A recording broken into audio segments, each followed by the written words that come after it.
इसके बाद क्वेश्चन 5 देखिए, if in triangle A B C B A vector B C vector then A C vector is.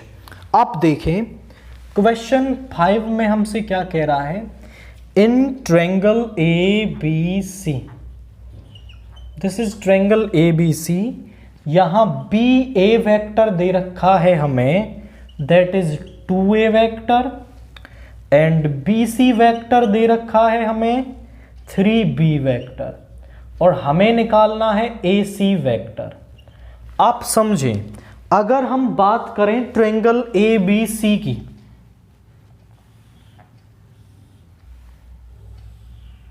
मान लो ये ए है, ये बी है और ये सी है, A B vector plus B C vector बराबर होगा ए सी वैक्टर के। In triangle A B C by triangle law of vector addition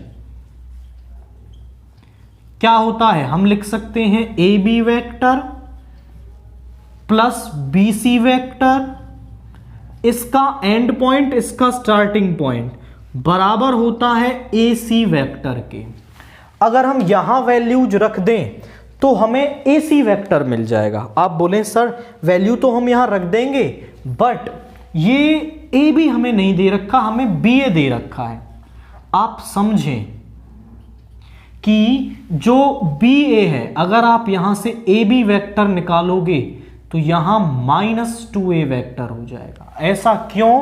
क्योंकि हमने डायरेक्शन को रिवर्स कर दिया, इनिशियल पॉइंट को फाइनल, फाइनल को इनिशियल बना दिया, तो केवल नेगेटिव साइन का चेंज उसके अंदर आता है। तो ए बी वैक्टर हमें मिल गया। तो यहां ए बी वैक्टर की वैल्यू है -2a vector, B C vector है 3b वैक्टर, तो यहां ए सी वैक्टर बराबर होगा 3b vector -2a vector. Simply हमें triangle law of vector addition को यहां पर यूज करना है और वैल्यू निकाल देनी है।